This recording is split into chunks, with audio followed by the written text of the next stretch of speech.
society and the just government of men and women, we beseech you to behold with your abundant favor us your servants, whom you have called to the performance of important trust in these islands. Father, let your blessing descend upon us here assembled, and grant that we may treat and consider all matters that shall come under our deliberation in so just and faithful a manner as to promote your honor and glory, and to advance the peace, prosperity, and welfare of these islands, and of those whose interest you have committed to our charge. And this we beg in the name of Jesus Christ. Amen. May the grace of our Lord Jesus Christ, and the love of God, and the fellowship of the Holy Spirit be with us all evermore. Amen. Item number 2 on our orders of the day, confirmation of minutes. Senator Michelle Simmons, Vice President of the Senate, you have the floor. Good morning, and thank you, Madam President. Madam President, I move that the minutes of the meeting of Wednesday, the 15th of September, 2021 be taken as read. Is there any objection to that motion? No objection. Carry on, Senator Michelle. Madam President, I move that the minutes of Wednesday, the 15th of September, 2021 be confirmed. Is there any objection to that motion? No objection. The minutes are confirmed. Thank you, Madam President. Thank you, Senator Michelle Simmons. Item number 3, messages. No messages, Madam President. Thank you, Clark. Item number 4, reports of committees. There are none. Item number 5, announcements. We have a few announcements. The first one is the Bermuda Educators Council exemption in 21-22 school year.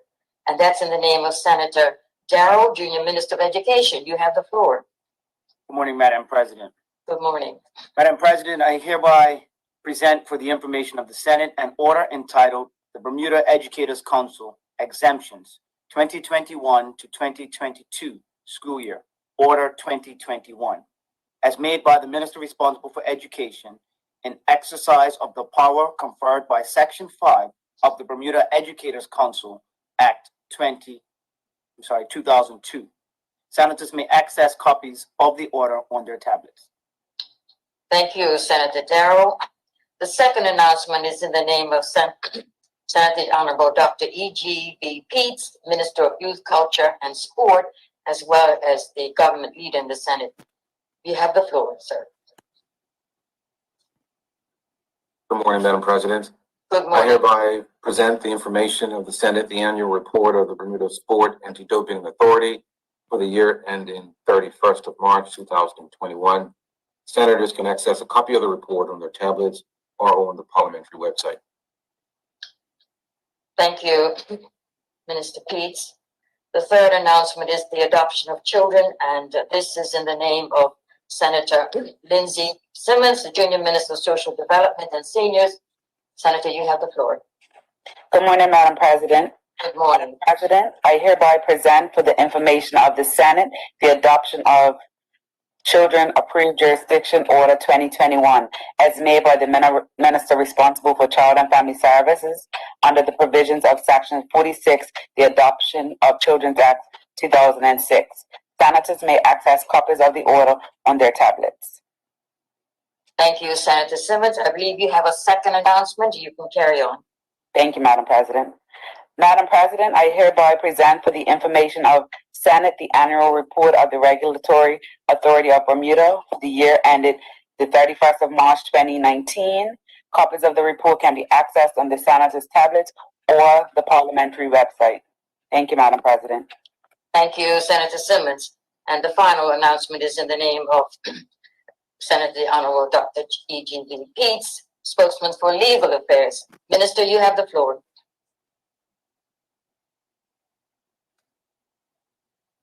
Madam President, I have the announcement for the audited financial statements of the Financial Intelligence Agency.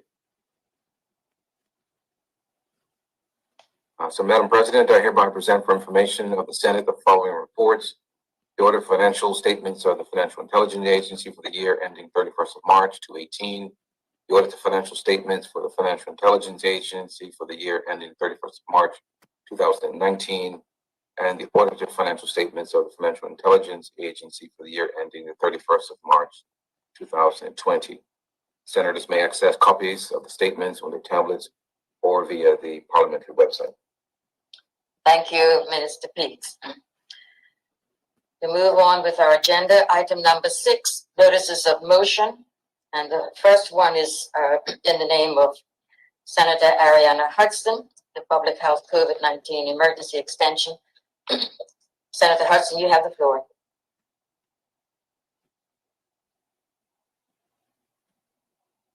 Madam President, I do apologize for the delay. I'm just trying to start another device as I'm having connectivity issues with the other. If you could just bear with me for 1 minute. Yes, you do. Thank you. Take your time back.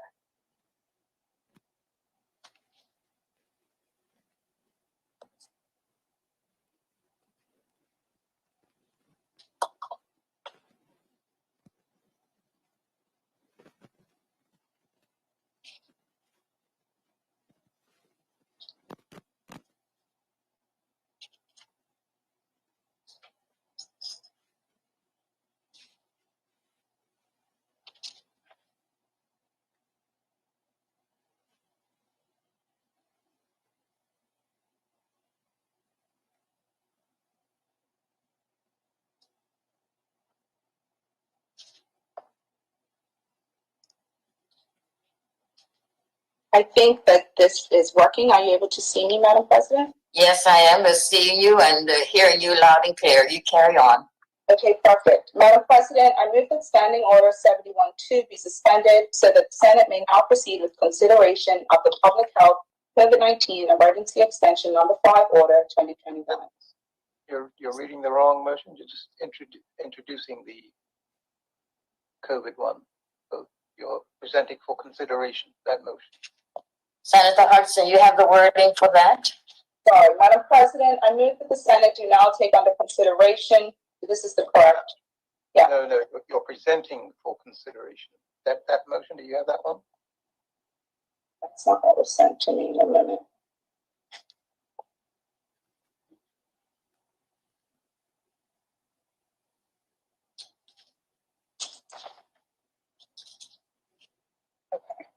Madam President, I hereby present for the consideration of Senate a draft order entitled the Public Health COVID-19 Emergency Extension Number 5 Order 2021, proposed to be made by the Minister responsible for health under the provisions of Section 107A of the Public Health Act 1949. And I give notice that at a later point in the meeting, I will move that the said draft order be approved. Thank you, Senator Hudson.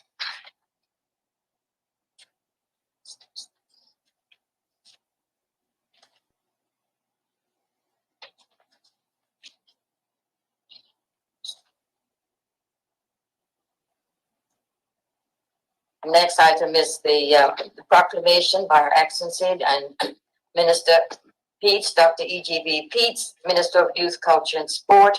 You have the floor. Thank you, Madam President. I hereby present for consideration of Senate the draft proclamation proposed to be made by Her Excellency the Governor under the provisions of Section 4 of the Public Holidays Act 1947, and acting in accordance with the advice of the Cabinet, declaring Monday, the 18th of October, 2021, to be a public holiday. And I give notice that at a later point in the meeting, I will move that the said proclamation be approved. Thank you, Minister Peets, Minister of Youth, Culture and Sport. Moving on the agenda, item number 7, petitions, there are none. Item number 8, statements, there are none. Item number 9, introduction of bills, there are none. Item number 10, the first reading of public bills.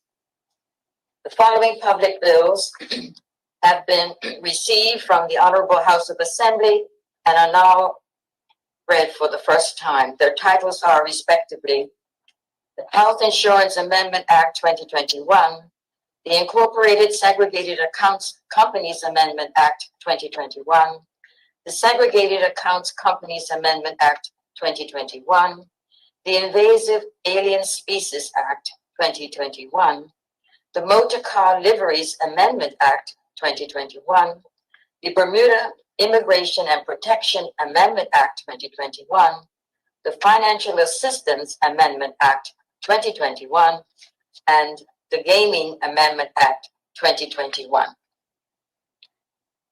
Item number 11, the first reading of private bills. There are none. Item number 12, question period. There are none. Item number 13, the orders of the day. And the first order of the day is consideration of the draft order entitled the Public Health COVID-19 Emergency Extension Number 5 Order 2021. And that is in the name of Senator Hudson, the Junior Minister of Health. Senator, you have the floor. Thank you, Madam President. Madam President, I move that Standing Order 71-2 be suspended so that Senate may now proceed with consideration of the Public Health COVID-19 Emergency Extension Number 5 Order 2021. Is there any objection to that motion?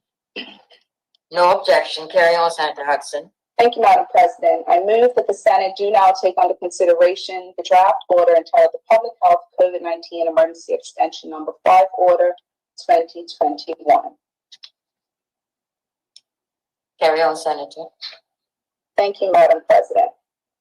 I am pleased to invite this honorable chamber to consider the order entitled Public Health COVID-19 Emergency Extension Number 5 Order 2021. Madam President, senators will be aware that the current public health emergency order is scheduled to lapse on the 30th of September 2021.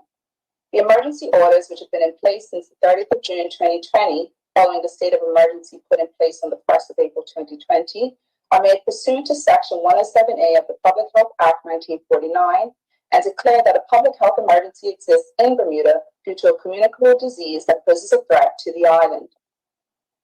We live on a very small island, and as we know from previous outbreaks and unfortunately are experiencing in the current outbreak, COVID-19 can spread quickly and with devastating effect. It strikes at the heart of our community as hundreds of people test positive, thousands end up in quarantine, and sadly, people succumb to it and die. We can slow the spread of the virus by following basic public health advice of wearing a mask to cover our nose and mouth, as well as physically distancing, downloading the V-Health Bermuda app, and avoiding the 3 C's of closed spaces, crowded places, and close contact settings. The more barriers and space there is between you and others, the harder it is for the virus to spread. Also, Madam President, as we discussed in the Senate chamber before, the COVID-19 vaccine is available to any resident who wants it. As has been said many times, vaccines save lives, and it is no different with the Pfizer being administered in Bermuda now. The 2-dose Pfizer vaccine has been shown to be 95% effective in randomized trials. Even with the highly transmissible Delta variant, the vaccine's effectiveness remains high. What does this mean? It means that while you as a fully vaccinated person can still test positive and still contract the COVID-19 virus, you are less likely to get severely ill, you are less likely to end up in the hospital, and you are less likely to die. Madam President, to be clear, this does not mean that there is zero risk involved. Even if fully vaccinated, your own personal health is a key factor in determining whether you will get ill with COVID-19, and if you do, whether you are predisposed to become ill enough to be hospitalized or be unfortunate enough to die. That is the reason our vaccine booster program, when it starts, will prioritize first and foremost people who are immunocompromised, such as those with transplants or undergoing treatment of a tumor. Their personal health can make it difficult for them to realize full immunity from the vaccine and thereby fight off the disease. For those people, the booster jab is critical. Madam President, while research is ongoing on the topic of whether vaccinated people transmit the coronavirus, the Ministry of Health continues to require everyone, whether vaccinated or not, to practice sensible public health measures, such as wearing a mask at all times, indoors, and in crowded outdoor settings. So far in Bermuda, the data shows that the local community transmission we are experiencing now is predominantly among those who are not vaccinated. Sadly, the people who are being hospitalized are also predominantly unvaccinated. Madam President, this government remains firmly of the view that the COVID-19 vaccine is vital to our return to normal. This pandemic is not a sprint, it is a marathon. The vaccine is the help we need to get across the finish line. Vaccination not only protects you, it also protects your family and our wider Bermuda community. Getting vaccinated is a particular personal decision which impacts everyone around you. Madam President, as we all know, COVID-19 was caused by a new virus that spread quickly throughout the world, having emerged in China towards the end of 2019. It can be transmitted very easily between people, and its symptoms are so deceptive we often do not realize we have the disease before we have exposed others to it. Madam President, the Minister of Health consulted with the Chief Medical Officer and determined that a communicable disease of the first category, namely COVID-19, continues to pose a severe threat to public health in Bermuda. The outbreak this past spring and the outbreak we are in now highlight the impact of variants of concerns, first Alpha and now Delta. To control and contain the spread of infection, public health measures such as those provided for in regulations made under Section 107B of the Public Health Act 1949 will continue to be relevant and necessary beyond September 30th, 2021. This order before us now will extend the Public Health COVID-19 Emergency Order 2021 made under Section 107A of the Public Health Act 1949 and empower the Governor to continue the provision of the Public Health COVID-19 Emergency Powers Regulations 2021, which impose extraordinary measures necessary in the interest of public health to prevent, control, and suppress COVID-19. Madam President, honorable members will be aware that the Public Health COVID-19 Emergency Extension Number 4, 2021 was made under the affirmative resolution procedure effective 23rd of August 2021 for 38 days expiring on the 30th of September 2021. However, the COVID-19 pandemic continues to rage on globally, and a public health emergency continues to exist on our shores. Therefore, in accordance with Sections 107A3 and 4 of the Public Health Act 1949, I bring the Public Health COVID-19 Emergency Extension Number 5 Order 2021 to this honorable chamber to seek approval for the extension of the public health emergency for a further 60 days, ending on November 29, 2021. Thank you, Madam President. Thank you, Senator Hudson. Would any senator care to speak on this order? Senator Tucker, Robin Tucker, you have the floor. Morning, Senator. Good morning, Madam President and Senate colleagues, and to the listening audience. Senator Tucker, excuse me, we're having difficulty hearing you. You need to either speak louder or have the mic closer to yourself, please. Madam President, is this a bit better? No, the senators are indicating they're having difficulty hearing you.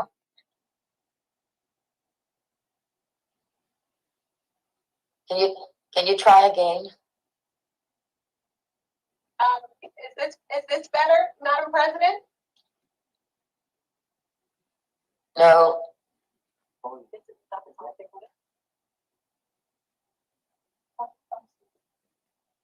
Madam President, can you hear me? I can hear you loud and clear. So there's something, there's a problem with either with her mic. I don't know if she needs to sit closer to the mic, but the senators are indicating that they can't hear. Madam President, is this a bit better? Senators, are you hearing Senator Tucker? I was able to hear her. I think now it's a bit more. It's better. Carry on, Senator Tucker, carry on. Okay. Thank you, Madam President. From the outset, I just want to say that certainly the opposition is in support of this extension order. I would, though, like to say that it's quite disappointing that we actually have to be in this particular state. I mean, I think that most of us last year and all the subsequent extensions since we entered this whole COVID environment in 2020 kind of hoped and expected that, you know, maybe within a year we would be in returning to some sense of normalcy. Unfortunately, that has not happened, and we find ourselves in this particular situation. I certainly also support the junior minister's comments as it relates to her encouraging people to practice the 3 C's, make sure that the masks are on appropriately, hand washing, and physical distancing. I would also like to say that we have all heard all the conversations about vaccines, which are very, very important, and will play a critical role in helping us to, again, return to some sense of normalcy. My information is that as of the 18th of September, there was 66.2% of the population had had 2 doses of the vaccine. So my question, Madam President, for the junior minister is, what does the government plan to do to further increase vaccination rates? But other than that one question, Madam President, again, we are in full support of the extension, and I thank you for giving me a few minutes to speak. Thank you, Senator Robin Tucker. Would any other senator care to speak? Madam President? Yes, Minister Peach, you have the floor. Yes, thank you so much. I think all of us are aware that this current 4th wave has really affected our country. And my heart, of course, goes out to all the affected families, particularly those who have lost loved ones. As a cabinet minister, as well as someone who represents the government in the Senate, I know the government right now is doing everything it possibly can to help increase our vaccination efforts. I haven't been able to watch YouTube, for example, lately without seeing government ads really encouraging the public to consider vaccination. So we're certainly proud of the government's efforts to date so far. And, we certainly appreciate all of our citizens regarding the cooperation with the health measures. Together, I believe we can get through this. And of course, as we look and see what's happening around the world, we're certainly not alone as it relates to dealing with this pandemic. So I really want to thank the Ministry of Health and by extension, of course, the hospital and all of our healthcare workers. They certainly need our prayers at this time. Thank you, Madam President. Thank you, Minister Peace. Would any other senator care to speak on this order?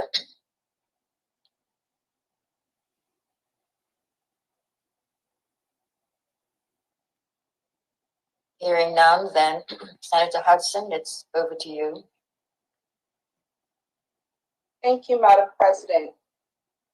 Regarding Senator's question concerning vaccination program and how we are looking to extend our efforts, I can say that in the past week and definitely the last few weeks, we have seen an increased interest in the vaccine.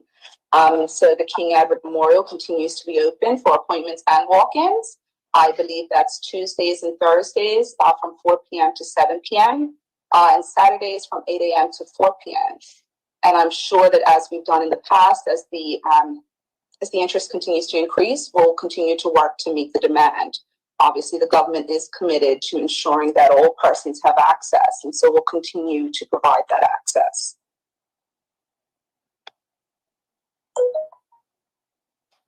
Madam President, I move that the said draft order be approved and that the following message be sent to Her Excellency, the Governor. May it please Your Excellency, the Senate, having had under consideration the draft order entitled the Public Health COVID-19 Emergency Extension Number 5 Order 2021, proposed to be made by the Minister responsible for health under the provisions of Section 107A of the Public Health Act 1949, has the honor to inform Your Excellency that the Senate has approved the said draft order. Is there any objection to the order being sent?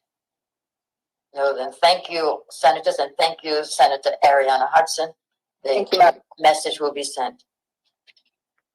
The second item on the orders of the day is the consideration of the draft, the proclamation made by Her Excellency the Governor in exercise of the power conferred by Section 4 of the Public Holidays Act. And this is in the name of Minister Peace, Dr. E.G.V. Peace, Minister of Youth, Culture, and Sport. Senator, Minister, you have the floor. Thank you, Madam President. I move that Standing Order 71-2 be suspended so the Senate may now proceed consideration of the proclamation proposed to be made by Her Excellency the Governor. Is there any objection to that motion? No objection, Minister. Carry on. Madam President, I move that Senate do now take on consideration the draft proclamation proposed to be made by Her Excellency the Governor in exercise of the power conferred by Section 4 of the Public Holidays Act 1947. Carry on, Minister Pete. By Her Excellency, Mrs. Rena Lauji, Governor and Commander-in-Chief of Bermuda, in exercise of the power conferred on the Governor by Section 4 of the Public Holidays Act 1947, and acting in accordance with the advice of the Cabinet, I do hereby declare Monday, the 18th of October, 2021, to be a public holiday, given under my hand and public seal of Bermuda this 29th day of September, 2021, in the 17th year of Her Majesty's reign.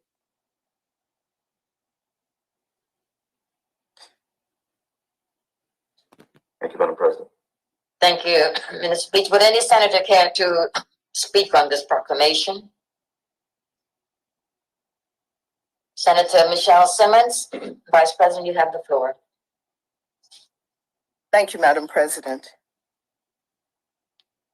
Almost 34 years ago, Flora Duffy was born here in Bermuda. In fact, her birthday, her 34th birthday, is tomorrow. I think it's important for us to recognize and understand that her success in the Tokyo Olympics was not an accident. It has been the culmination of years and years of hard work, determination, dedication. So what I would like to do as I speak in support of the proclamation is to just paint a picture, because our young people and adults who are listening to this will find it interesting that starting at the age of 7, Flora began to compete in triathlons, maybe not with the best of equipment, and as a youngster, she was testing the water. But she continued, and her first big win came at the CAC Games in 2010. That's the Central American and Caribbean Games, where she won a silver medal. The Tokyo Olympics were her 4th Olympics, having competed in Beijing in 2008, London in 2012, Rio in 2016. Her first 2 attempts at the Olympics didn't go the way she wanted at all. And I think a lesser being would have just said, look, I've tried and this is it. But that was not Flora. That was not going to be the end of her dream. So starting in 2013, Flora began winning medals at the Xterra Triathlon World Championships. And I believe she has won a total of 5 gold medals at those championships. She has also earned 2 gold medals from the ITU Cross Triathlon World Championships. That's in 2015 and 2016. And then 2 more at the ITU Triathlon World Championships in 2016 and 17.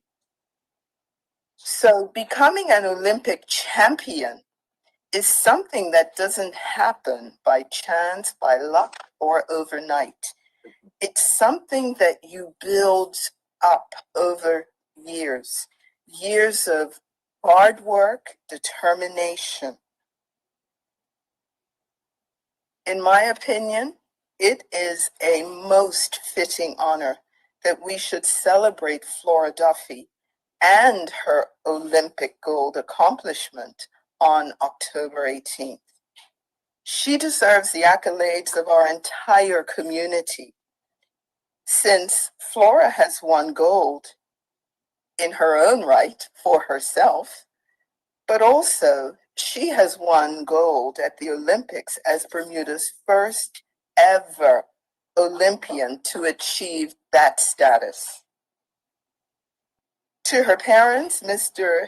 Charlie and Mrs. Maria Duffy, I also send accolades because they recognized Flora's potential at the age of 7. So, Madam President, I am in full support of this proclamation, and I hope that the whole community will join in as we celebrate our first Olympic gold champion. Thank you.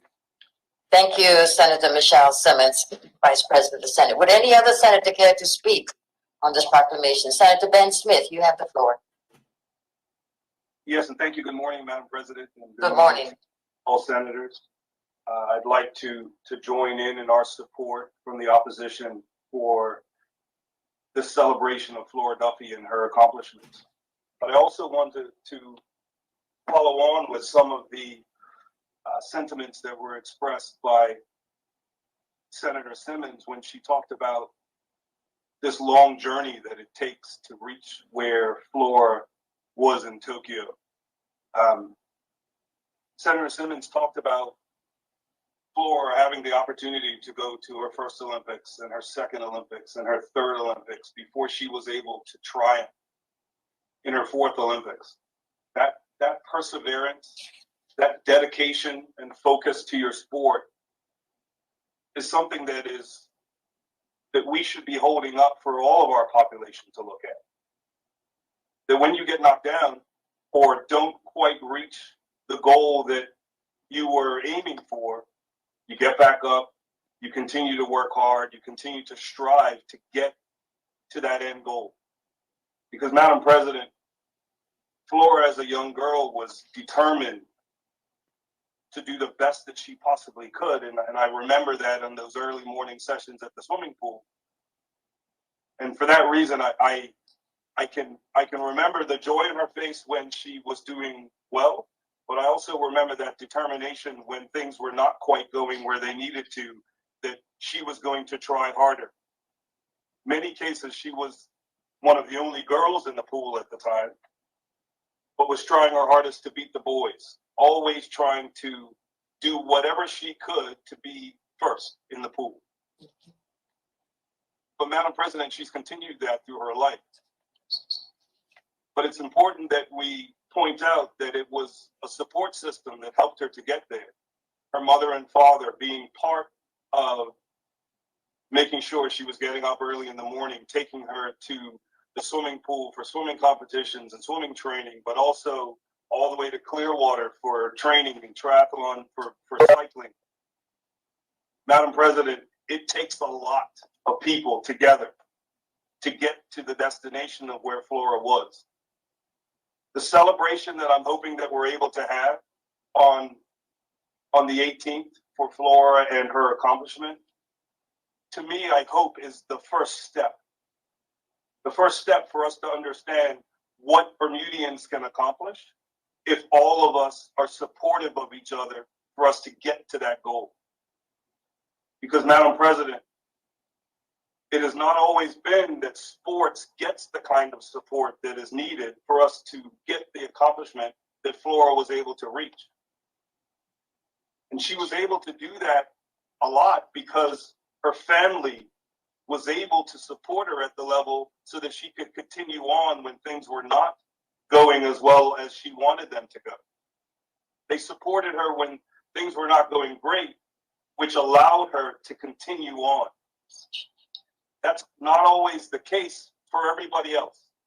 So I'm hoping that as we celebrate, it opens our eyes to what the possibilities are and what happens if we, as a community, start to support our young people to reach the highest heights. So let's celebrate Flora, not just on that day, but in all of our actions, so that we can have all of our young people strive for the highest heights.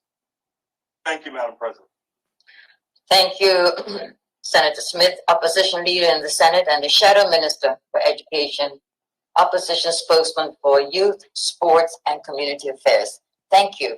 Would any other senator care to speak on this proclamation?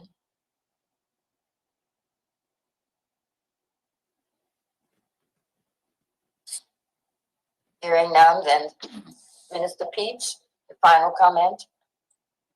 Madam President, I move that the said draft proclamation be approved and that the following message be sent to Her Excellency, the Governor. May it please Your Excellency, the Senate, having had under consideration a draft proclamation proposed to be made by Her Excellency, the Governor, in exercise of the power conferred by Section 4 of the Public Holidays Act 1947, and acting in accordance with the advice of Cabinet, declaring Monday, the 18th of October, 2021, to be a public holiday, has this honor to inform Your Excellency the Senate has approved the said draft proclamation.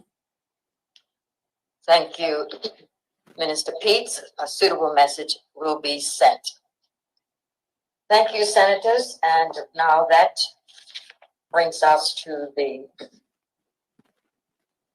next item on the agenda, and that is item number 14, motions. There are none. Item number 15, congratulatory and or obituary speeches. Would any senator care to speak on these? Senator White, you have the floor. Thank you, Madam President. I'd like to send condolences to the family of Marjorie Stanton, who passed away recently after a remarkable life serving the arts in Bermuda.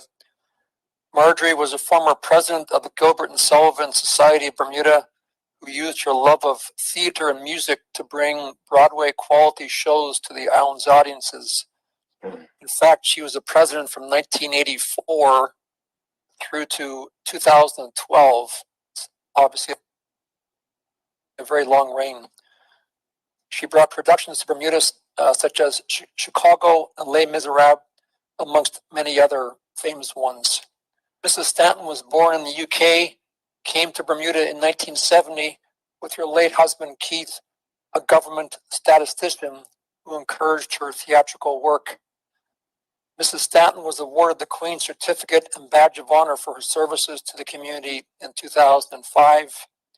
She did a lot of volunteer work in the community, including the Work Academy Clothing Mart, the Bargain Box, and the Harbor Swimming Club.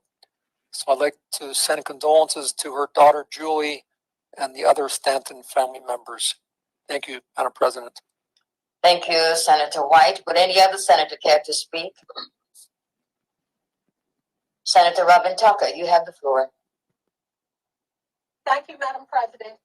I would like to extend condolences to the family of Dwayne Gibbons, who the community obviously knows that Dwayne was, he was recently murdered. I've known Dwayne since I was a teenager. We had mutual friends, and we would say hello to each other even into our 50s. And so I will always remember Dwayne as being a very friendly, very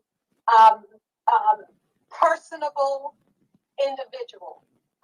He was he played and worked golf, played golf and worked at Belmont. And certainly I would see him pretty frequently in that area when I was driving through. So, obviously his death was shocking to the community. And I would like to express condolences to his family, to his friends, and to also his co-workers. Madam President, I also would like to extend congratulations to Jade Gibbons. I've met Jade. I don't know her personally. However, she used to work at one point at Pembroke Tile and Stone, or Stone and Tile. And she was the person that assisted me with the project that I was having. And we got to talking and she showed me some of the pictures that she had been taking and so on. If anyone has had the pleasure of seeing any of Jade's work, you would know that she is an amazing photographer. I have recently discovered that in the announcement that was made, that she was the featured artist at the Rick Ferry's Gallery at the Masterworks Museum for the month of September. And so this was Jade's first solo show, which ran from the 3rd of September up until yesterday, in fact. And it was called MNFR, which was a tribute to Black Bermudian men showcasing their experiences, their stories, and their truth. I've seen some of the images, and they are pretty amazing, and certainly, speaks to Jade's tremendous talent.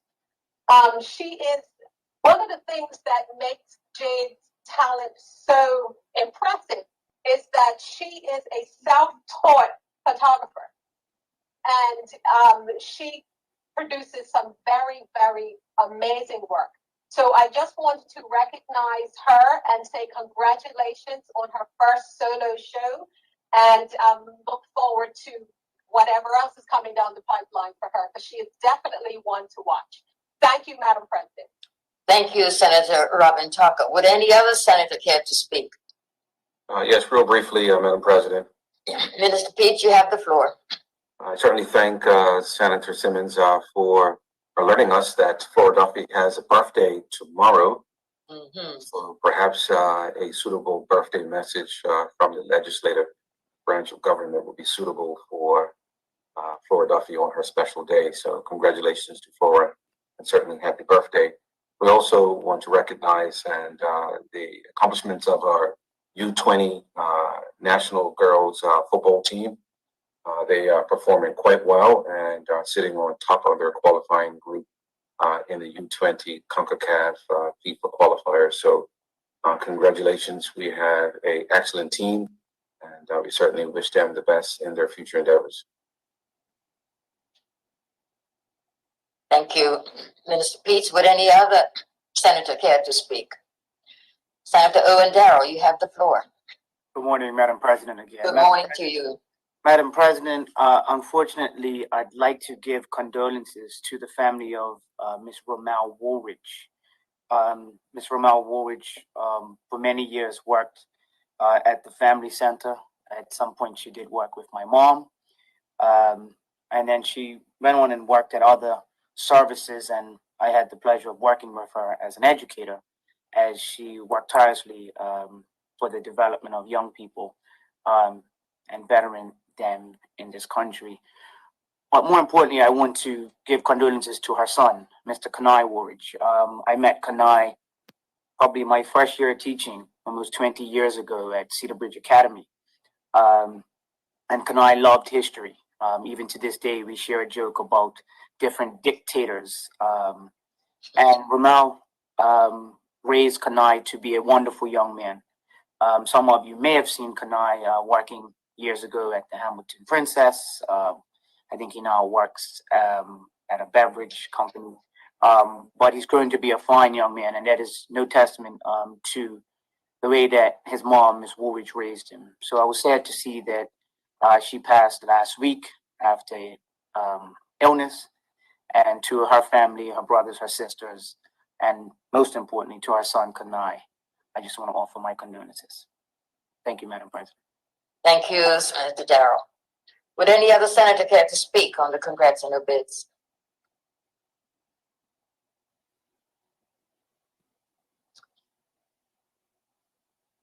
Hearing none, we will move on to the last item, is adjournment. Minister Pete, you have the floor. Thank you, Madam President. I invite Senate to adjourn until Wednesday, October 6th, 2021. Thank you. Would any senator care to speak on the motion to adjourn? Yes, Senator Jones, Marcus Jones. I see you. You have the floor. Good morning, Madam President. Good morning to my fellow senators, and good morning to the listening audience. In reading the Guinness Book of Records the other day, I discovered that Bermuda has the highest cost of living than any country in the world. It also has the highest municipal solid waste by a country per capita. Bermuda also joins 11 other countries as the most urbanized. And the fourth distinction that I discovered, which is which is not news to the community at this point, is that Bermuda is the smallest country by population to win an Olympic gold medal. And we know, having listened to the proclamation made by the minister and by the accolades given to her by Senator Simmons, we know that is none other than our own Flora Duffy. And of those four distinctions, I would say the last one, the Olympic gold medal, is the one that we would celebrate the most. But Madam President, it really grieved me on hearing the news of the escalating numbers of positive cases of this COVID-19 virus, to see the escalating numbers of deaths in our community, how this plague has run havoc in our community, which caused me to do more reading about where Bermuda stands in certain categories, and it saddens me to make this observation that according to the global lists produced by the New York Times, Bermuda happens to be number one in the rate of positive cases of COVID per 100,000 people. That being 171 rate per 100,000 persons. We also rank number 2 in the highest number of deaths per capita. Now, one good distinction is that Bermuda is number 2 in the number of vaccinated persons within its community, at a rate of 67% of its residents being fully vaccinated, not including children. So that's a good distinction. But Madam President, those numbers to me seem nonsensical. How could we, being a community of 67% of its residents being fully vaccinated, be number 1 in cases of COVID-19, and number 2 in the number of deaths per capita? It only brings me to the conclusion that we as a people are not practicing the protocols and the guidelines that's being put forth by our government. It is very important that every man, woman, boy, and girl pay attention to the guidelines that have been put in place. We do not want to see our numbers escalating.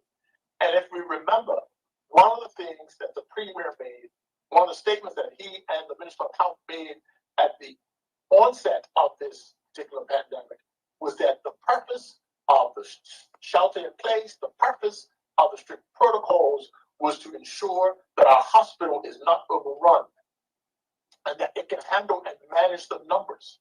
And we're seeing that those limitations are being pushed and being challenged, Madam President. So why am I raising this topic? I'm raising this topic based on the news that we just heard over the weekend, having the sad news of 10 persons dying in one day. I'm reminded of some secondhand information that I received over the past week from one of our longest living members of our community. She happens to be 107 years old. She was alive at the time when the world was experiencing its last major pandemic, which was the Spanish flu. And I got this information third hand, but it intrigued me when she was asked the question, what was happening during that time that got your attention and still remains with you today? And her observation was that on a daily basis, the bells of the church was ringing every day, signifying someone else that had died. And Madam President, that just broke my heart, because I'm saying here we are today, and we're seeing this scourge, this plague, as it seem to be taking the upper hand in our community. Madam President, I would submit to you that we are living in a time very much like war-torn Europe in the 1940s. We are under a major crisis. And so that means everyone, every person in this country, this community, has to be on high alert and be willing to sacrifice their own individual needs and likes and be able to come under the general instructions and guidelines that will help the country as a whole. We need a public forum where everyone from medical practitioners, scientists, religious leaders, those that are strong against vaccinations. We need everybody in the room for a very firm, candid, honest discussion on how we as a community are going to take the next steps in addressing this particular situation.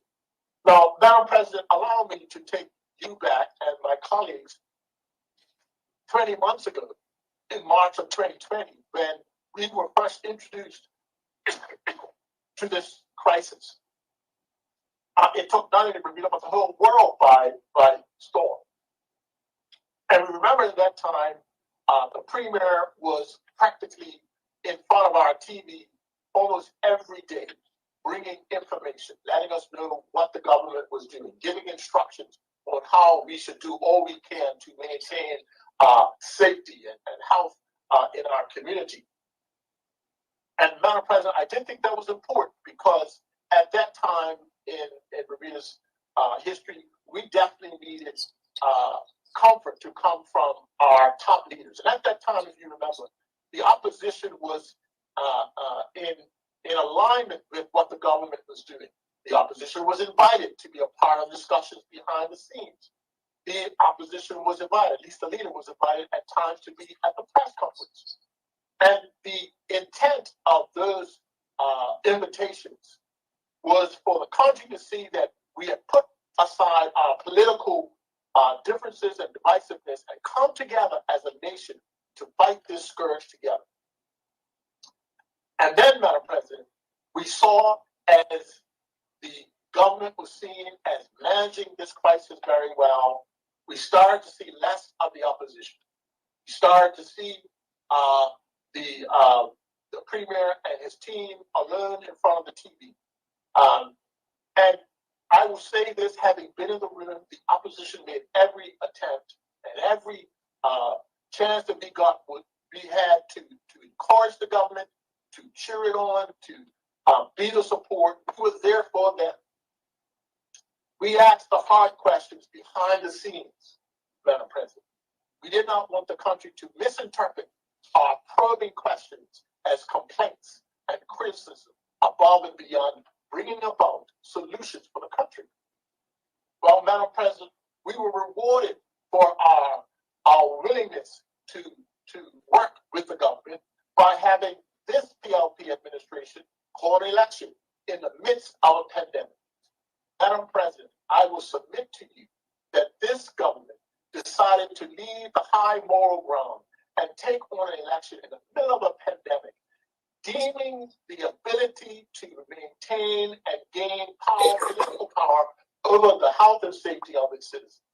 And you may ask me, Madam President, why I'm being harsh. I'm being harsh because down through these last 20 months, we've seen actions of this government that has been not in consistency to some of the things that they were espousing for the country to do. We've seen cabinet members go directly opposite to what the government, its own government, was suggesting for the country to follow.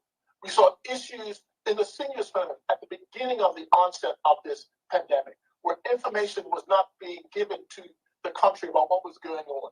The shortage of PPPs. And now we see at this time, at a time that we need to see the leader of this country in our living room TVs on a regular basis, we do not see him. Why is that, Madam President? Why does not there seem to be that laser beam focus as we saw 20 months ago? Do we actually dare to even suggest that there was plans afoot when polls were high to bring in an election at a time when we least needed it? Madam President, I will give you an example. During that election, I happened to run in Pembroke West. This was a constituency that was able to have 76% voter turnout for the 4 previous elections prior to October 2020. In October 2020's election, only less than 54% of the electorate showed up to vote. One may ask, why is that? Was it that the country was not willing to go into election at that time? What was going on? Madam President, I've gone back to my supporters in that constituency, and the overwhelming reason for persons and in that particular constituency, there happens to be a large number of seniors. And I was saddened to hear that a lot of them were saying, Mr. Jones, we wanted to support you, but we didn't feel comfortable. Our children did not feel comfortable for us coming out into a public forum such as that to have an election. That saddens me, Madam President. And so now here we are, 20 months later, and it has gotten worse rather than better. So I said at the beginning of my observations today, Madam President, that we are in a situation very much like it to war-torn Europe back in World War II. I remember my mother telling me that during that time, she and her neighbors and the whole country at nighttime had to make sure that their windows were darkened, that there was no light coming from the island in the event that any German aircraft came across the island. They would not be able to pinpoint targets, and that the country as a whole can protect itself. Now, that directive from the government at that time for people to turn off their lights and to cover up their windows, it took away their civil liberties. They had to give up their right to have all the light and all the conveniences that they wanted to have during that time. And we have reached that point in Bermuda's history right now where the needs of the majority, where the needs of the many outweigh the needs of the individual. And Madam President, it's a hard pill to have to swallow, but we have to do it as a country. We have to do it together. So what is my point in this motion to adjourn, Madam President? My purpose is to shine a little bit of light on what's transpired over the last 20 months. At one point, we were able to applaud the work of this government. At the beginning, when things were going well, it looks like we had everything under control. But now we have descended into a situation where information at times is scarce, where information is not as free-flowing, where we do not see the lead of this country as much as we feel that we should, at a time where its citizens need some hand-holding by its leadership. We want to also highlight the fact that we need to value our frontline workers. We need to value those people within our communities that deal and handle and do services for our most vulnerable. That means the teachers that deal with our students, the caregivers that have to take care of our seniors in the senior centers. It also would include those frontline workers that are at the hospital. And Madam President, it has not escaped me. You having worked many years in that industry. There's a certain phrase that's come to my attention that I was never aware of, and it's the phrase compassion fatigue. Compassion fatigue. That is the phrase that has become very much in our consciousness during this pandemic. And Madam President, compassion fatigue is the impact on a person's physical, emotional, and psychological well-being when helping others. Can you imagine? In those frontline workers having to extend a hand, service, and help those that are in need in a time when many of their colleagues, for whatever reason, are sick and cannot fill their spot right there in the hospital or in the senior center for whatever reason. Those that are there, that are still healthy, have to take on the responsibility and the workload. And many of our frontline workers are experiencing compassion fatigue. One of the symptoms of this particular phrase, of this particular malady, irritation, anger, resentment, the inability to gain pleasure out of normal activities, all these underlying symptoms is impacting our frontline health workers. And we need to do all we can as a community to ease the load on those that are on the front lines, servicing and helping those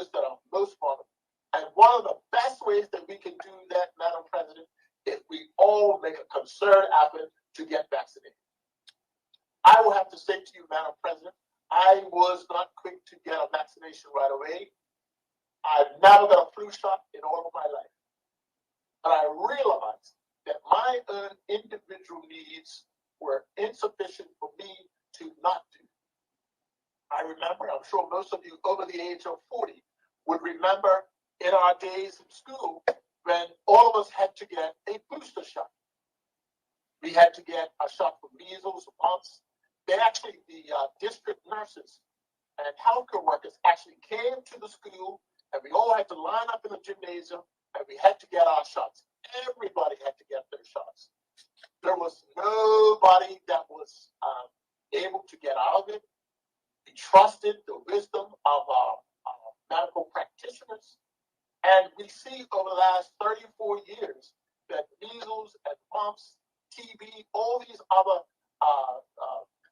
illnesses have almost been eradicated because the majority of the population followed the instructions of the medical practitioners and science and was able to eradicate these illnesses that once upon a time seemed insurmountable.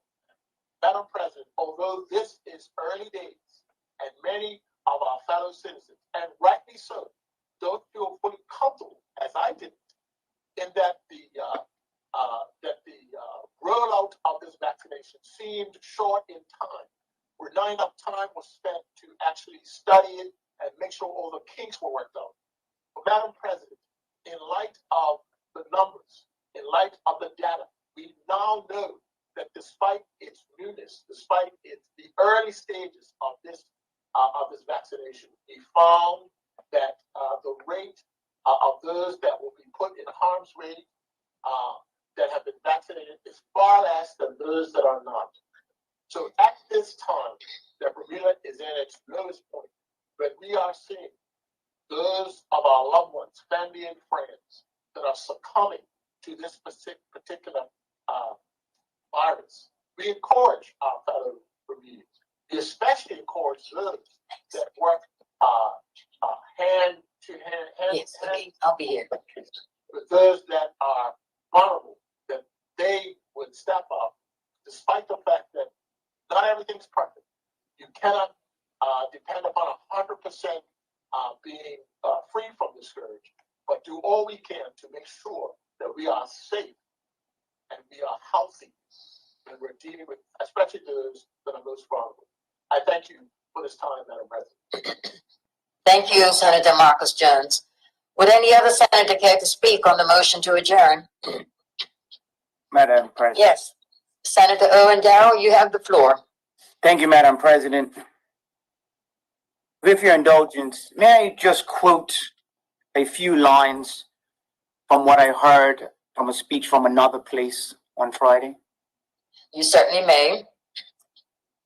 Madam President, on Friday, in another place, the leader of the Progressive Labor Party said these words: "Let us replace division with the understanding that the people suffering from this virus are all Bermudian.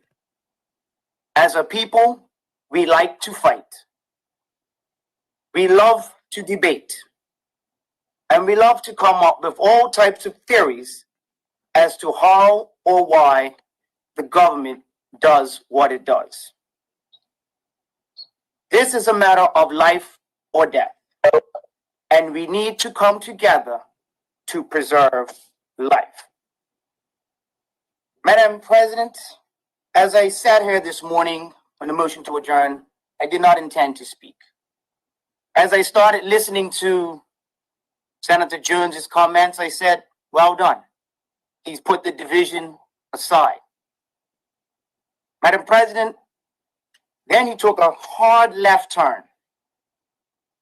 And it shocks me that 364 days ago, it was the One Bermuda Alliance that took a serious defeat in the polls. 364 days ago, this country voted for strong leadership in the midst of a pandemic.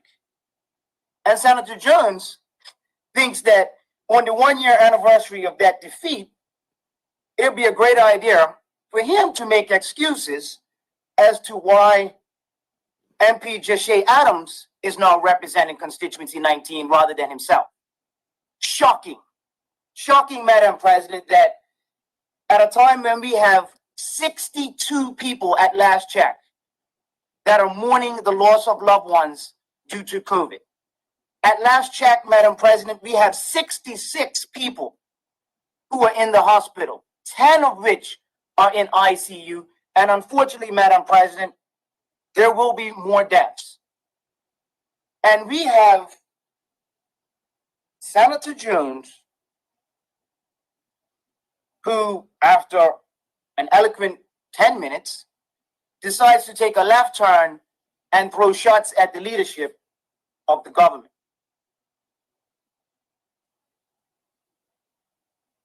Madam President, one of the reasons why the government probably hasn't enlisted the support of the opposition lately is because the opposition can't decide what side of the aisle they want to be on.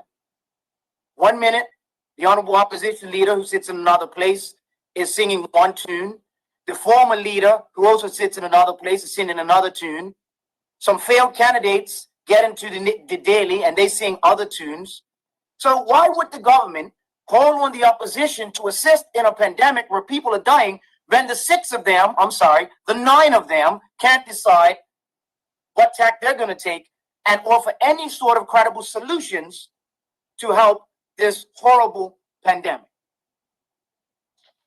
Madam President, as the leader of the Progressive Labor Party has said many times, leadership is difficult.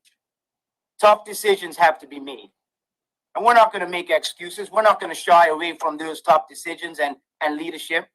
But what I will not let happen, not in the Senate, and I'm sure my colleagues in another place, are not going to let a very weak opposition come here and throw shots across the aisle about this government not doing enough to help this community.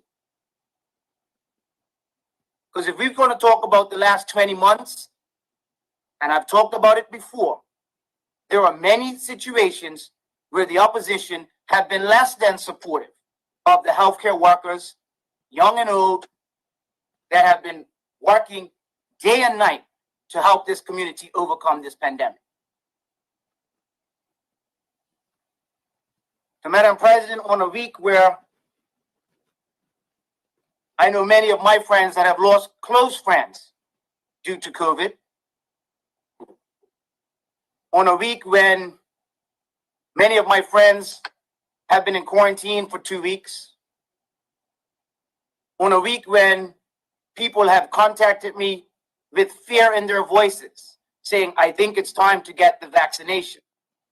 I actually think it's shocking, it's out of order that senator from the opposition would, in the middle of his what sounded like a rallying cry for working through this pandemic, would decide to tell me and the country about how he's taking time walking in MP Adams' constituency, figuring out why he lost in an election 364 days ago.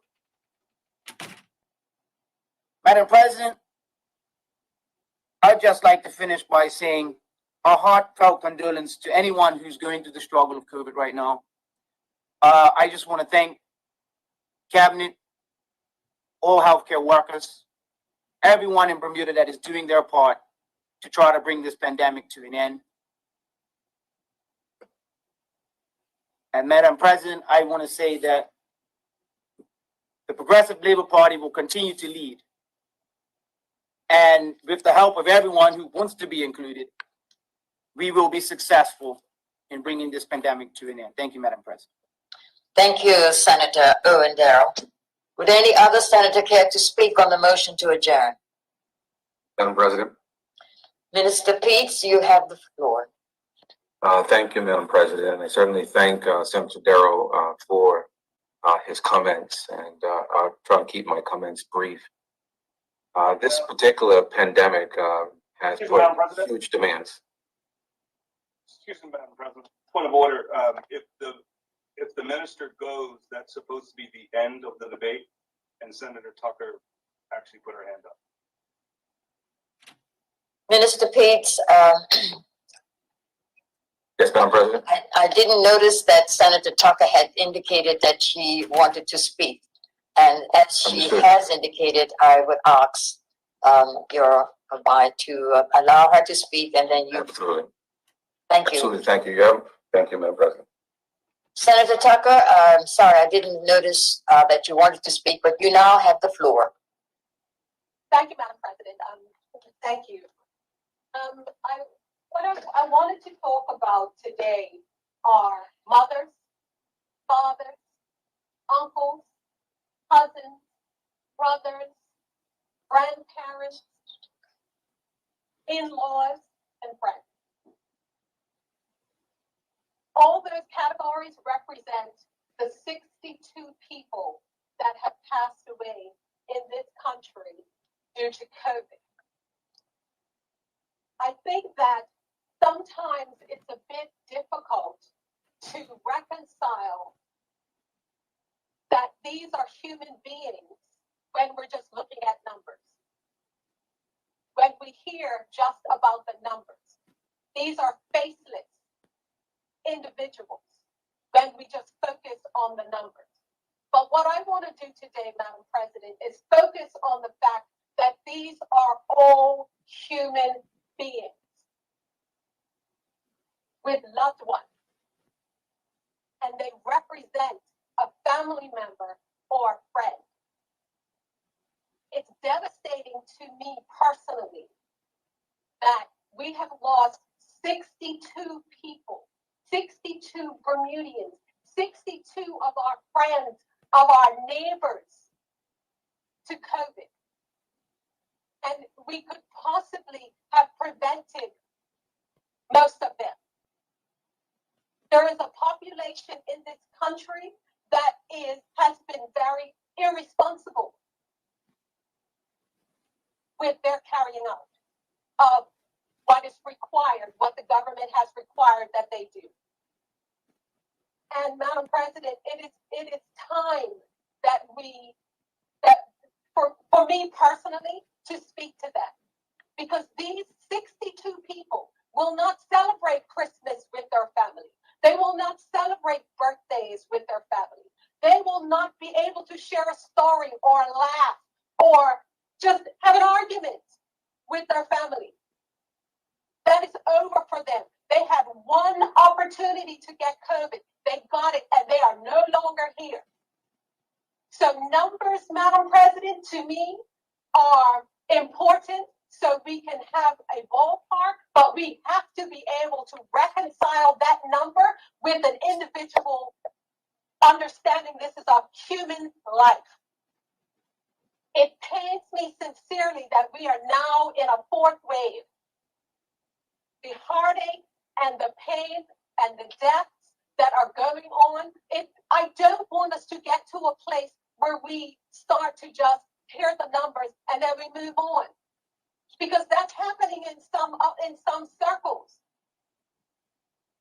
It's important that we focus on the fact that our best defense against COVID is being vaccinated. There are 102 doctors out of 183 registered doctors in Bermuda that have gone on record to back the Medical Doctors Association's appeal for people to get vaccinated. We are now beyond the niceties, Madam President. We can ill afford to continue to stroke people in the hopes that they will do what is necessary to protect themselves and this community. Now, although the doctors have, that have backed, there's a whole list of the doctors that have backed the Medical Doctors Association's letter in today's RG. Individuals can go and they can look for their doctors' names. They are all listed there. And have a conversation with their doctors if they're still on the fence. Like Senator Jones mentioned, he was a little apprehensive in the beginning before he had his vaccination, as was I. But as I had said publicly, I recognize that I have elderly parents. I recognize that I have grandchildren. This is beyond me. This is now about protecting not only ourselves, but our wider community. And the best way we can do it is stop fighting amongst ourselves. This is beyond politics. I said again, socially, I didn't sign up for politics. I sincerely care about the well-being of people.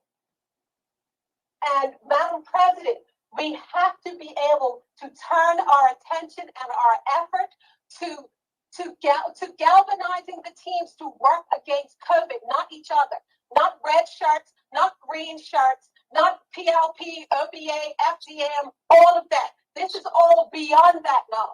When we're saying we had 17 Bermudians, 17 people in this country die from Friday to Monday.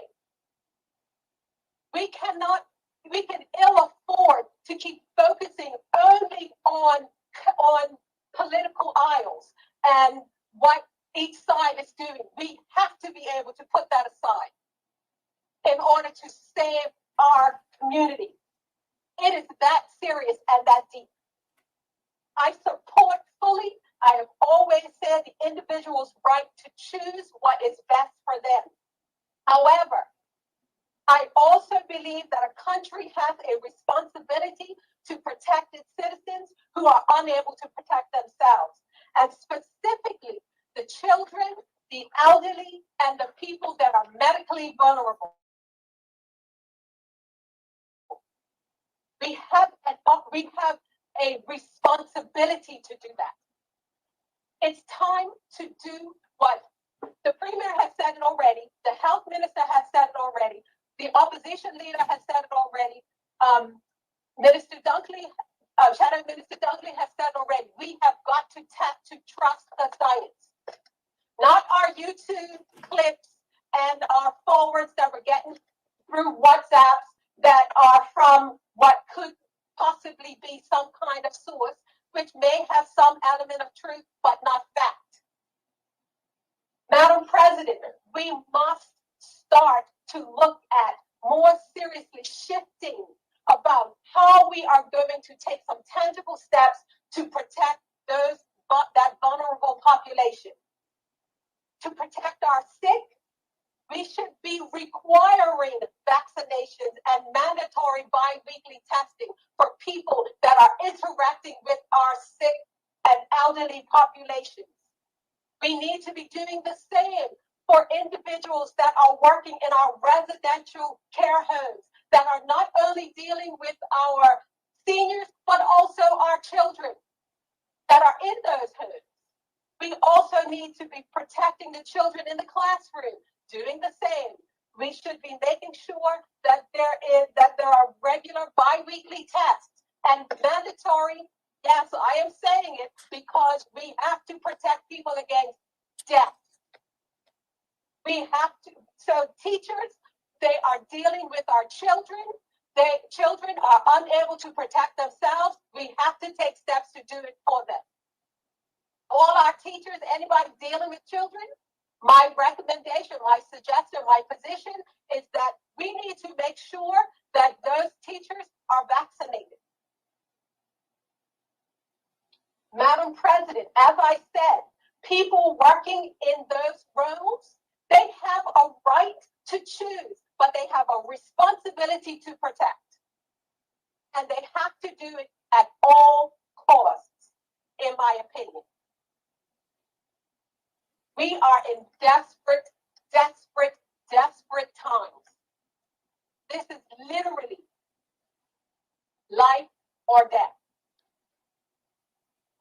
I expect that my suggestions and my position put forth here today will be very unpopular with some. Madam President, I am very comfortable with that. As I said at the beginning, I did not enter politics for a popularity contest. I signed up because I care about people and their well-being. And I'm not going to say anything that's politically expedient. I am always going to say what I believe is the right thing to do. If people don't want to take the vaccine, that is their choice. However, steps should be taken to ensure that we are guided as a community by people that are informed and knowledgeable medical professionals and scientists that give strategies and recommendations to help us all get through this and to protect each and every one of us in this island so we can be restored to some sense of normalcy.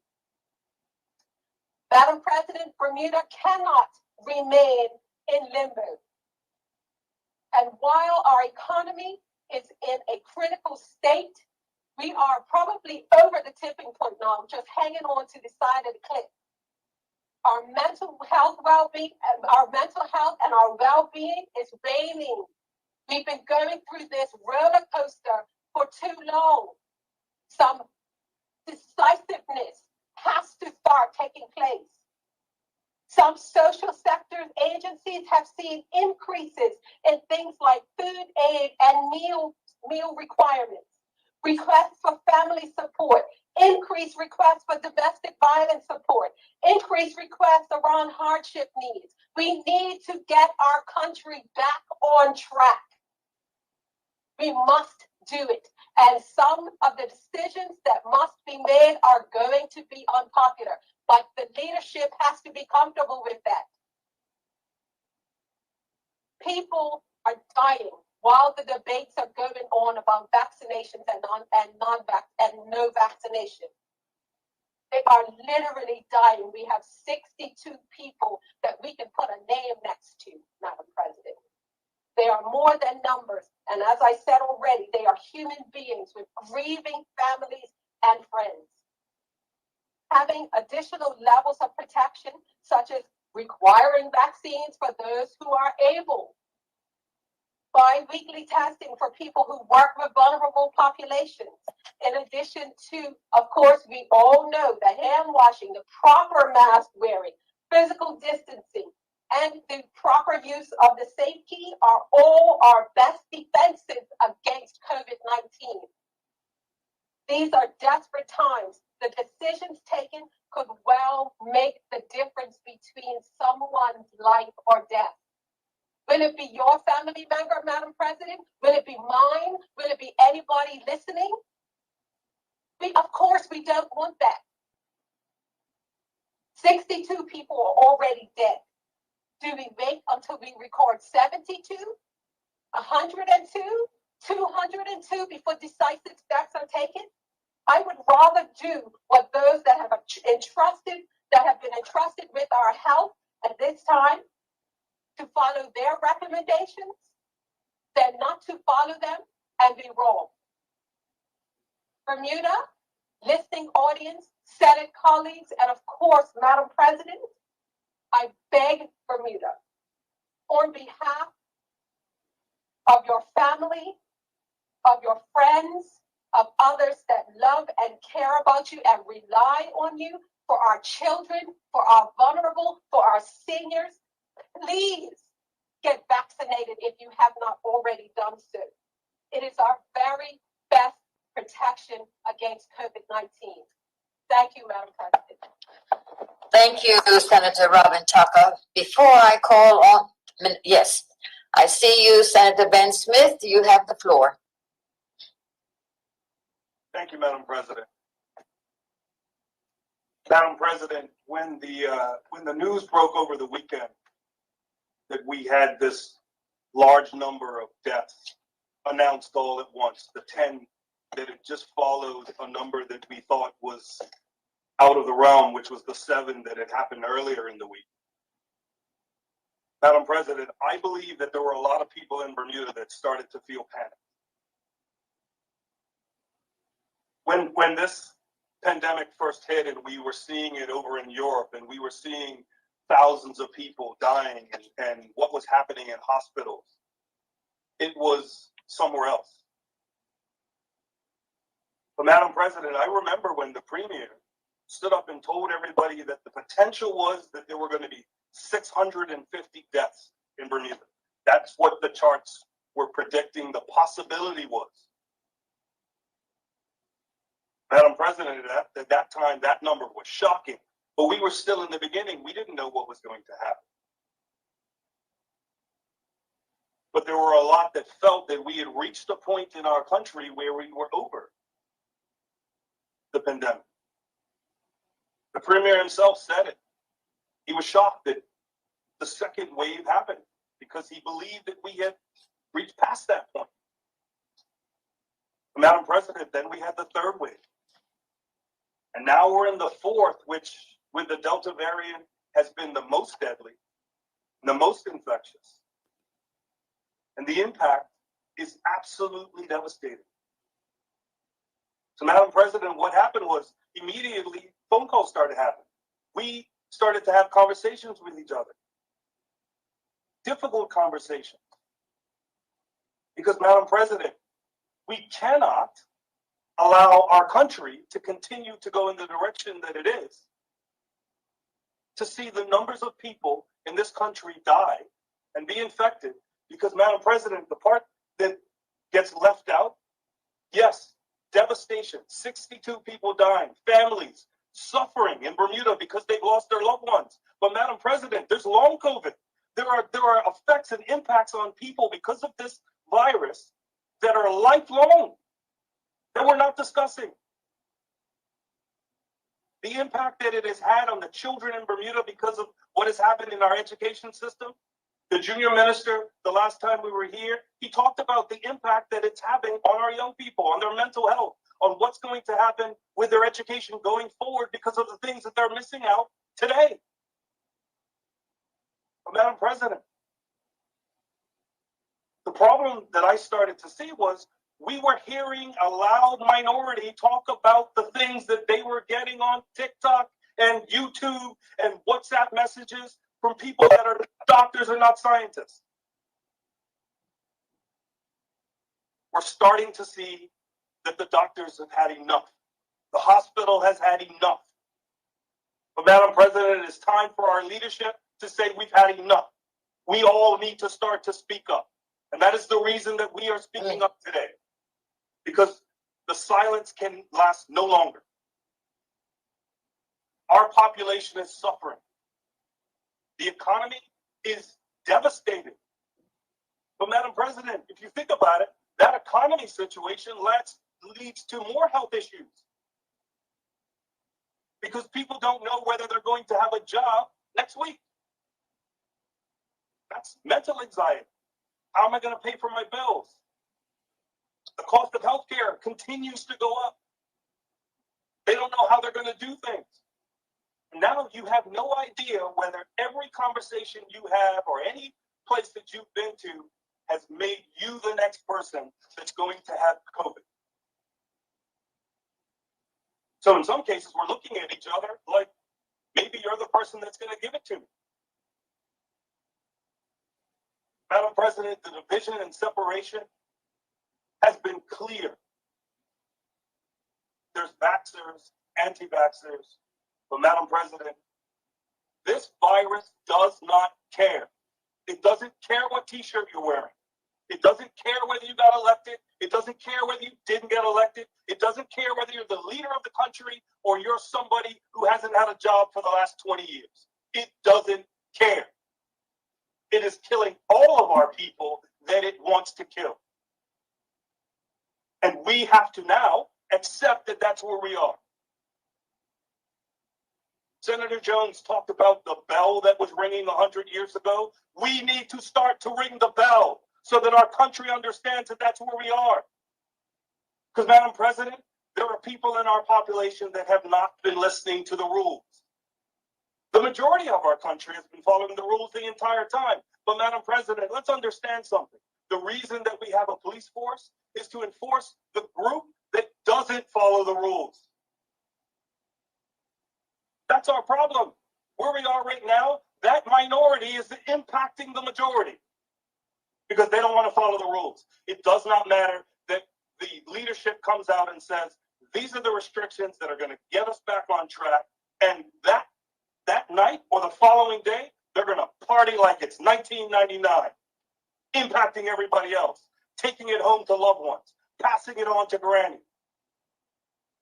Madam President, in this Senate chamber, it is our opportunity to debate the most critical and important things that are happening in our country.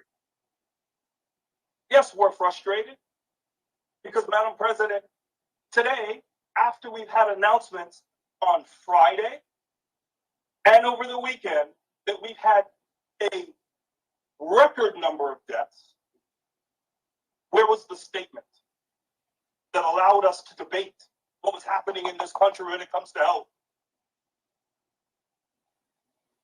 Nothing else that we are doing right now is as important and as critical as what is happening to our country right now because of COVID. Everything that we are doing in this country is impacted by this disease. Our students aren't able to go to school, which means that their parents aren't able to go to work, which means that our businesses are falling down, our infrastructure is messed up. Everything is connected to this. So guess what? If you know somebody that isn't vaccinated, take out the time to talk to them and give them the information. Point them in the right direction. Explain to them that I'm sorry, the TikTok message that you're getting, I'm not going to accept it. The WhatsApp message that's going around that's talking in a certain way, I'm not going to accept it. But Madam President, more important, we have people in this country that need to show responsibility, personal responsibility and community responsibility. Because if you have a lot of money and you're at home able to fight off the pandemic because you have the support system, that doesn't mean that your neighbor has that support system and is able to fight off this deadly virus.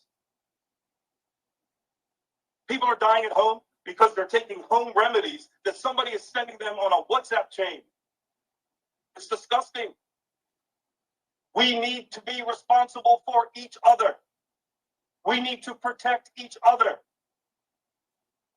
We are past the point. Madam President, everything that we do from this day going forward has to be about how we are going to get our country back on track. And that means that if you have somebody in your household that you know is not following the rules and not doing what they're supposed to do to protect you, protect themselves, and protect our country, you need to point them out. You need to tell them that that isn't going to be allowed any longer. Because I'm going to tell you what, it used to be that when we grew up in a household, when you were not behaving properly, your parents told you, I'm going to tell you once, I'm going to tell you twice, and then you're going to look for the door because you're going to follow the rules in this house. But the problem that we have right now is no one wants to be the adult. This isn't about politics anymore. This is about saving our community. We need to speak up. The silence has to be over. The minority cannot continue to be the loudest voice in the room. We need to move to a direction where our country can get back on track. Because, Madam President, the systems around the world are slowly shifting. So you won't be able to get on the plane soon. You won't be able to make that choice anymore. People will make the decisions for you. But it's time for us as leadership. Remember, everybody in this Senate chamber, that's your job. You are a leader in this country. We now need to speak up on behalf of the people that are vulnerable, that cannot speak up for themselves. That's our job. Madam President, today needs to be the day that we are ringing that bell. Thank you for your time. Thank you, Senator Ben Smith, opposition leader in the Senate. And before I call on the minister, is there any other senator who would like to speak on the motion to adjourn? Hearing none, then I hand over to Minister Dr. E.G.V. Peets, government leader in the Senate. Minister, you have the floor. Thank you, Madam President. I certainly appreciate the opportunity to address Senate and have an opportunity to speak to the Bermudian people. Of course, we've heard very passionately from this motion to adjourn, lots of comments from senators, and we certainly are grateful for their participation. The previous senator who recently spoke is correct. The early models forecasted when this pandemic broke initially were staggering. I'm glad this morning for the Progressive Labor Party's leadership. Those numbers have not been realized. And we, of course, as a government, are devastated and very, very much concerned about this current fourth wave. But, Madam President, what I would like to add to this conversation is this, that our vaccination efforts have been admirable. And someone's already spoken to that. Our testing per capita is admirable. And I'm not sure if anyone's mentioned that. From my point of view, Madam President, this particular pandemic, it didn't come with a playbook. And governments around the world have struggled. Some governments with even more resources than we have struggled trying to curb this outbreak, particularly this fourth wave with the Delta variant. Having said that, Madam President, there has been, at least in my opinion, if I heard correctly, call for more top-down leadership. But I would suggest, Madam President, as we wind down our Senate session today, that, in my opinion, this government has done extremely well with its top-down leadership. What we really need now, Madam President, is a bottom-up. I don't have all the ins and outs today, and so I don't want to speak out of turn or out of school. But if we were to trace back a lot of our outbreak issues in our community that have led the hospital to being in a crisis and with senseless death occurring during this fourth wave, it's not because the country and its leadership doesn't have a vaccination strategy. It's not because we don't have a mask strategy. It's not because we haven't been given good advice around hand hygiene, social distancing. It's not because we haven't employed restrictions, quarantine, and the like. In my opinion, Madam President, we've done all those things. What we really need at this moment, Madam President, is for our countrymen and our people to comply with these restrictions and guidelines whenever they're imposed. That's the best way to get through this particular pandemic. So, Madam President, I'm grateful this morning for all of our healthcare workers who have worked tirelessly.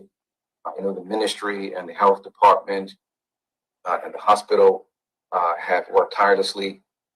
We are exhausted, but we are committed to doing everything we possibly can to keep our country safe, our economy open, and our people moving forward.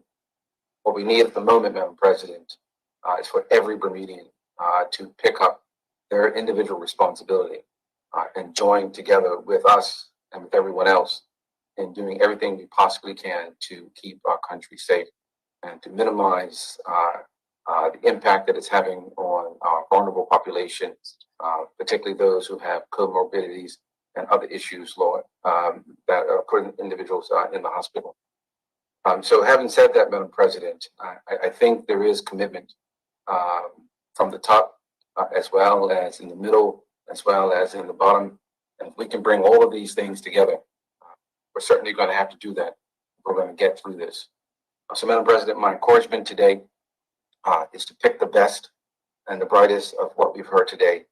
And what I've heard from this motion to adjourn is that there has to be a working together and a coming together and personal responsibility across the board. Thank you, Madam President. Thank you, Minister Pete, and to the listening public.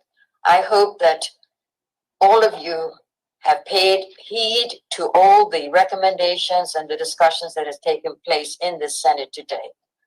And you take on board all that has been recommended and what is out there in the public domain. And if we all do our part, we will all get through this. So, Senators, I thank you all for your comments today and wish you Godspeed and also stay safe. We will adjourn now until October the 6th, next week, Wednesday. So thank you, everybody, and be safe. Senate adjourned.